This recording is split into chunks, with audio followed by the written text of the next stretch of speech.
Halo guys, kembali lagi channel TS. Dan hari ini gue mau bahas preview antara United lawan PSG. Gue mungkin video ini bakal gue mainkan di hari malam ini ya. Malam ini nih gue upload, gue record jam 5 sore dari Rabu itu. Dan nanti jam 2 dari Selasa nih, hari Selasa jam 5.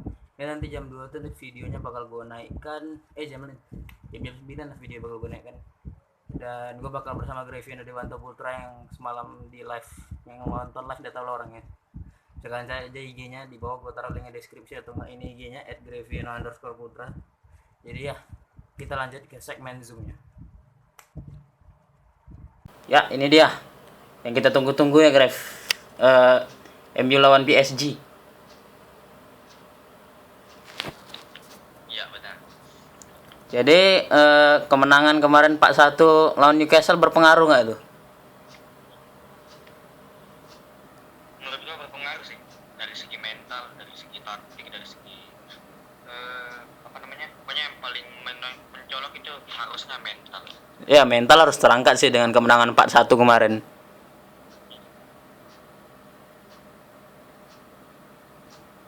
Dan menurut gue ya Ole itu benar-benar melakukan ya menyelamatkan pekerjaan dia.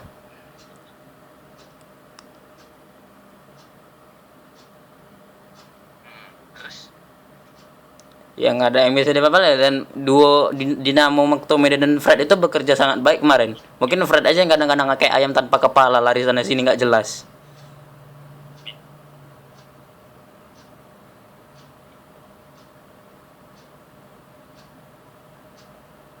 menurut gua kemarin lawan Emirati Newcastle itu mainnya babak pertama bisa dibilang oke lah ya, peluang banyak dan kita juga sudah bisa buktikan kalau Daniel James itu bagusnya itu mainnya di kiri, yang mainnya dulu di kanan dipindahkan ke kiri, sekarang jauh lebih berkualitas. Dia lebih bagus, namun dia masih serakah aja gitu, masih egois, di syuting langsung sama dia, padahal nggak gol. Meskipun kemarin dribblenya bagus, tapi pas dia shoot tuh gak ada power. Nggak ada power, kayak apa, anak baru masuk Jadi kipernya tuh gak perlu susah-susah buang badan, dapat tendangannya James. Bahkan Darlow tuh udah cedera loh, di akhir-akhir laga tuh udah cedera dia. Iya. Dan sengaja mungkin nggak ditarik sama Steve Bruce supaya MU yang menang. Lawan Newcastle juga MU bisa bangkit di 10 menit terakhir, di menit ke-80. Pokoknya menit ke-80-an tuh pemainan MU udah mulai masuk ya, udah mulai chemistry-nya udah mulai masuk, dan masuknya Van de Beek juga sangat berpengaruh. Oh, dia jelas banget. Tumpuk mata, Rashford tuh kalau main bareng bisa mematikan kayak tiki taka, counter attack kayak kemarin. Gol keduanya itu loh mantep banget loh, anjir. Iya, apalagi Bruno Fernandes ya, sebenarnya Bruno Fernandes tuh lawan Newcastle apes nasibnya. Ya apa Pertama saja. golnya dianulir wasit di babak pertama karena offside Juan Mata. Yang kedua gagal penalti. Yang ketiga dia bisa bayarkan kegagalan itu semua dengan cetak gol lewat counter attack. Jadi mental pemain itu sangat dibutuhkan, apalagi Bruno ya. Bruno nanti jadi kapten, wah. Ini yang ditunggu-tunggu sama Bruno. Apakah ini jauh lebih baik daripada Harry Maguire atau biasa-biasa saja? Nah itu yang dipertanyakan sekarang. Iya sih, namun dan beberapa pemain PSG pun katanya cedera kan, nggak bisa main. Verratti, Draxler. Verratti, Draxler, siapa lagi ya? Pemain sombong tuh, yang sombong kali ketika nyetak gol gawang, siapa? Leandro Paredes absen. Absen. Itu yang backnya itu yang nyetak gol ke gawang kita tuh, yang sombong kali tuh, laga kali, siapa sih namanya? Aduh, lupa aku. Kimpembe ya? Ya, Kimpembe itu kan sombong kali dia tuh musim lalu tuh. 2 musim yang lalu pas. Itu seharusnya kartu merah dia Pak di babak pertama. Udah berapa kali dia tuh tackle Pogba, biasa nggak dikasih kartu. Emang wasitnya baik kali itu. Tiba-tiba Pogba yang di kartu merah. Aku pas Pogba di kartu merah itu, leg kedua udah nggak pede aku. Gini kali badai badai cedera lagi. Game lalu itu meskipun Ole yang melatih, tapi atmosfernya beda karena kita itu comeback lawan PSG tanpa Bruno Fernandes. Iya. Nah, Dan dengan anak SMA yang lagi magang. yang playmakernya nggak ada kalau nggak salah. Ada dulu Pereira. Karena yang jadi atau nggak Lingga? Bukan Lingga cadangan deh kalau nggak salah. Pereira dulu tuh. Ada Asperi. Pereira dulu yang main. Pereira. Iya, Pereira. Dan terbukti dia waktu itu bagus main ya. Masih hancur. Cuman bisa mengandalkan individu pemain seperti Rashford. Ya, Rashford tuh waktu lawan PSG beberapa musim lalu 2018 tuh shootnya banyak ya dari luar kotak penalti. Kalau nggak salah juga golnya Lukaku yang blundernya Buffon juga lewat long shotnya Rashford deh kalau enggak. Iya, dari jauh di tendangan menit 42 tuh ceteng. Buffon gagal nangkap, akhirnya Lukaku nyetak gol.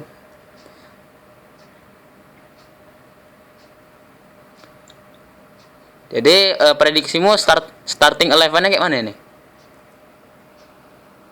Starting level ya, kalau starting level menurut gue itu pakai formasi 3 back 3-4-1-2 ya menurut gue.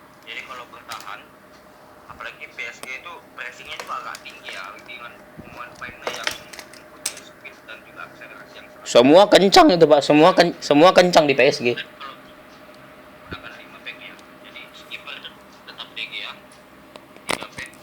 Harry Maguire, Eric Bailly cedera, maka Victor Lindelof, Scott McTominay dan Luke Shaw atau juga bisa juga Tuan Sebe kalau misalnya Ole berani memainkan karena dia baru sembuh dari cedera dan baru latihan 2-3 sesi kan. Jadi apalagi dia juga masih muda gitu. Jadi mungkin Ole masih pertimbangkan untuk main atau tidak. Terus untuk 4 gelandang sama sayap itu ada Teles, Van de Beek, Matic sama Wan-Bissaka. Van de Beek Matic itu lebih bagus ya. Menurut gua Van de Beek Matic itu udah cukup buat Pogba boleh Pogba tapi menurut gua ya tetap ke Van de Beek karena Van de Beek itu tiap kali dia masuk, tiap kali dia main itu dia sangat berkontribusi. Sangat bagus lah performanya. Beda dengan Pogba. Karena Van de Beek emang kan mainnya pakai hati ya. Artinya emang di MU dia udah pakai orang dalam ya MU, pakai orang dalam buat datangin seorang Donny Van de Beek dan cuman duduk di bangku cadangan itu nggak adil. Iya sih, namun menurut gua kenapa nggak? Menurut gua sih kemarin itu kan udah terbukti gitu, McTominay dan Fred itu bisa berlari dan kita nanti bakal menghadapi lawan yang kencang-kencang loh. Kenapa nggak sekalian aja menurut gua tuh McTominay dan Fred di tengah? Karena gini loh, gua agak membantah pendapat lo. Kenapa? Lu kalau taruh Matic di tengahnya itu masih ada pemain-pemain kayak Di Maria, bisa keteteran loh, tuh bahaya.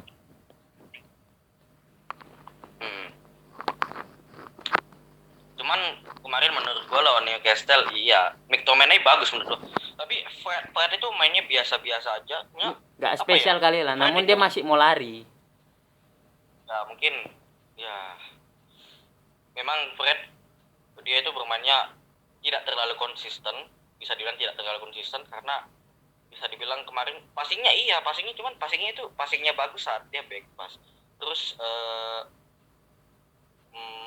Fred itu bagusnya juga saat blocking, cuman kemarin dia agak jarang blocking ya, apalagi Sain Maximin harusnya Fred bisa tackle ya, ini dia cuman pasang badan doang gitu.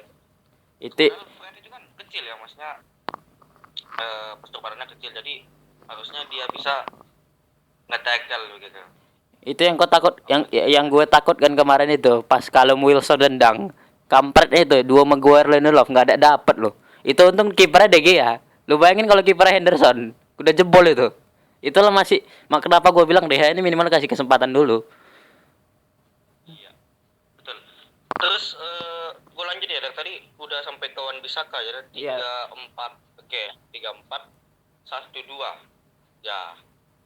CAM-nya atau gelandang serangnya, playmaker-nya ya tetap Bruno Fernandes lah ya. Anda ketahuan sering main PES. Menurut gue dua striker depan itu Anton Martial sama Marcus Rashford.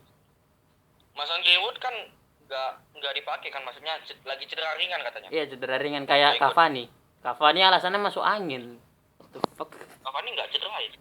Cavani karena dia baru latihan 1 sesi, jadi oleh anggap dia tidak terlalu siap untuk. Bukan, dia nggak memenuhi apa? Dia nggak memenuhi syarat karena di Eropa itu lu minimal harus main lu harus 3 kali berlatih bersama tim baru lu bisa main. Gitu kalau nggak salah syaratnya di Eropa. Kalau nggak lu baca deh. Terus kan Cavani juga udah agak lama ya, karena dia cedera dari bulan Maret kalau nggak salah ya, dari bulan Maret dia udah nggak membela PSG, digantikan posisinya sama Icardi. Itu yang membuat Ole juga agak ragu memainkan Cavani, karena Cavani kayak udah berapa bulan itu dari Maret. Ya udah lama nggak main. Itu sama aja kayak Jerman 2018. Neuer yang udah lama nggak main tiba-tiba dimainkan akhirnya blunder terus dia. Iya, itu dia. Oke, 3-4-2-1 nanti Ole mainnya reaktif menurut gua ya. Reaktif, bertahan, mengandalkan counter attack, mengandalkan kreativitas dari Bruno Fernandes. Itu pun tergantung dengan pressingnya PSG. Karena Thomas Tuchel ini, ini pelatih kelas dunia loh, Thomas Tuchel. Oh jelas kelas dunia. Dia membawa PSG ke final UCL tuh nggak main-main. Iya, nggak main-main lah. Apalagi dengan trio mereka. Walaupun kalau dilihat ya, lawannya itu nggak sekejam Bayern. Kenapa lo lihat waktu PSG di 16 besar mereka cuman ketemu Dortmund. Di kuarter final tuh mereka cuman ketemu sama Atalanta yang kuda hitam. Di semifinal tuh cuman ketemu Leipzig kalau nggak salah. Yang notabene kalau melawan mereka pun PSG bakal tetap lolos menurut gua. Jadi menurut gua pas di UCL musim lalu mereka tuh nggak ketemu lawan-lawan yang terlalu berat. Gitu aja sih. Kalau iya betul. Terus kalau PSG bisa dibilang ya mereka meskipun dilanda badai cedera, cuman tetap saja ya mereka tetap kuat karena kedalaman skuad mereka, waduh, jauh sama MU ya. Oh jauh lah. Kedalaman skuad mereka ya jauh. Mereka banyak sekali pemain bintangnya. Mbappe, Neymar, Di Maria, Ender Herrera kayaknya main ya, Ender Herrera ya. Main pemain MU. Oh iyalah, jelas lah itu orang pasti main. Terus Menggantikan Paredes. Soalnya aku belum gue nggak terlalu hafal nama pemain PSG yang di luar cedera. Kalau yang cedera gue tau. Oh iya, Oh iya, mantan pemain Everton itu. Iya, mantan pemain Everton. Sama siapa lagi dia? Pokoknya ada lah. Apa? Paredes, Drexler. Siapa? Yang mana orangnya? Oh iya, Marquinhos sekarang lebih sering dimainkan di DM ya, di Iya, karena Tuchel itu lebih memilih Thiago Silva sama Kimpembe dulu. Tapi sekarang kan Thiago Silva udah nggak ada nih, akhirnya diganti sama Diallo.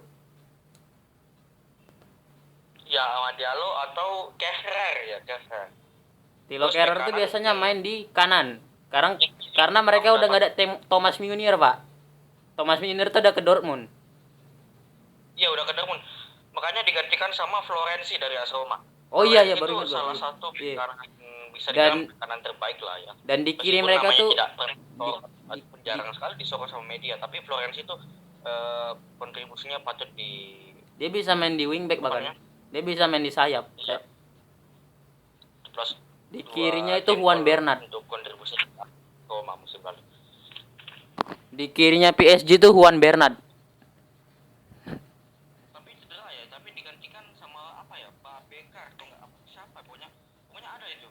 Siapa? Pemain baru kalau nggak salah.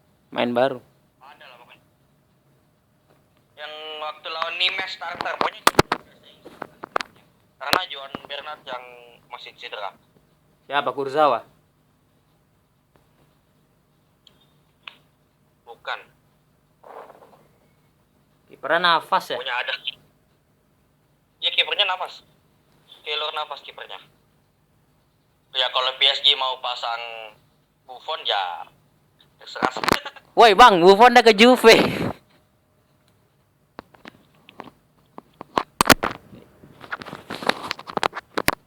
Kalau menurut aku sih starting 11-nya ya gue lebih milih pakai formasi 4-4-2 nanti. Dengan si kiper De Gea, kirinya nanti Alex Telles atau mungkin kirinya Luke Shaw aja lah. Kirinya Luke Shaw, tengah itu ditaruh Lindelof sama Eric Bailly, kanan Wan Bissaka, gelandang 4 biji. Apa? Meli nggak ikut bro, Hah? Gak ikut? nggak ikut. Ya udah, kalau aku oke, aku tukar. Aku backnya. Son Harry Maguire, Jesse Lingard, sama Edinson Cavani itu yang nggak ikut. Oke, aku gini aja lah. Kiper deck formasi aku. Ya udah, aku kayak kau aja mungkin. 3-4-1-2 dengan ada McTominay di back itu McTominay, Maguire, Lindelof sama Tuan ZB.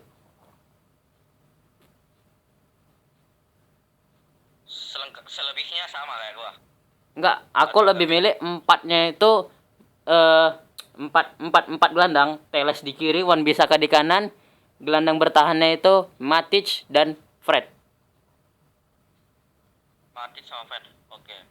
Da- Matic sama Fred itu dua-duanya pakai kaki kiri ya. Iya, dan ya Cam udah pastilah Bruno Fernandes. Dan di depan aku lebih milih ya udah sama kayak Rashford dan Martial atau Rashford dan Daniel James. Atau enggak Martial dan Daniel James karena dua-duanya kencang, semua kencang itu. Daniel James berarti ya, Daniel Jamesnya di kiri, Rashfordnya di kanan ya. Iya, Harusnya begitu. Kayak pas MU lawan Chelsea yang di Stamford Bridge yang Maguire nyetak gol. Kan itu yang di depannya tuh Martial sama James itu. Pas Rashford cedera dulu. Oh iya, benar. Nah, Martial sama James. Cuman James emang lama-kelamaan agak menurun ya performanya. Mungkin karena jarang dimainkan juga, itu juga termasuk. Sama dia itu dimainkan di sayap kanan itu mati. Kalau Dia cuma bisa mungkin Ole sudah memberikan kritikan ya buat Daniel James untuk bisa tetap cut inside untuk bantu penyerangan kayak Marcus Rashford. Itu yang dia nggak punya, itu yang Daniel James nggak punya dari Marcus Rashford. karena pun tugasnya di musim lalu cuman crossing doang.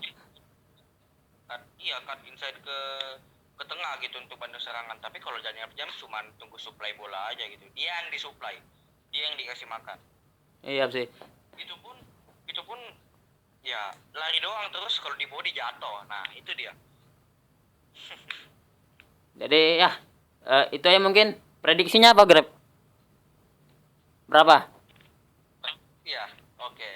Menurut saya seri aja udah lumayan untuk sekelas MU karena emang kita lihat sendiri bahwa PSG itu dari segala aspek kualitas pemain, dari segi taktik itu mereka emang unggul ya. Mereka emang diunggulkan dari MU.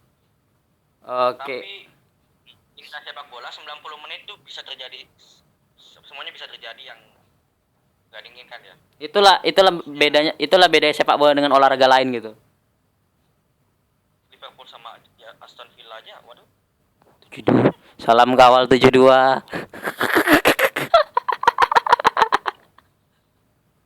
Iya. Oke, prediksi PSG 1-2 MU. Kalau menurut gua 1-2, aku 2-3, tapi gua lebih lebih dominan ke 1-2 lah. Ya. Karena gua mau pertandingannya ini seru. Jual beli serangan. Oh ya jelas jual beli serangan, semua striker dua tim strikernya kencang-kencang, Pak. Iya. Kalau aku sih lebih prediksi gue 3-1 sih. Tapi ya kalau tujuannya imbang ya berarti mentalnya udah salah kalau gue bilang. Ya, makanya gue lebih milih ya udah 3-1. Ya 3-1 yang nyetak gol itu Daniel James hat-trick dah. Iya. Pokoknya jangan kalah. Masa squad musim 2018 tuh lebih bagus daripada squad musim ini. Iya loh, squad 2018 itu anak SMA yang lagi magang loh. Meskipun bedanya ada Lukaku sama tidak, tapi squad ini lebih bagus ya, jauh lebih bagus harusnya. Jauh lebih bagus. Dengan ada Bruno Fernandes, ada Van de Beek, ada dan siapa lagi? Dulu bahkan playmaker kita Pereira. Astaga, ya itu yang hancur-hancuran itu, astaga. Sama Lord Lingard ada. Kau tau nggak? Di FIFA gue Lord Lingard sampai 89 overall ratingnya.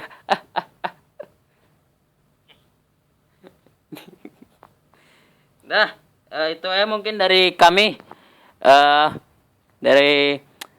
Jangan lupa untuk subscribe terus channel MZS dan jangan lupa juga like, comment, share dan jangan lupa juga untuk follow Instagram Greviano apa Grev? Nama Instagrammu?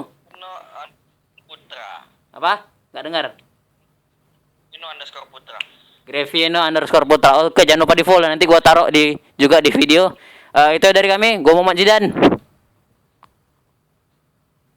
Bangsat. Closing. Bangke, gua closing ini. Bangke, gua closing bilang gue Grevino. Kayak gimana anjir? Ya udah closing aja. Gue Muhammad Zidan, lo bilang gue Grevino. Gue Grevino.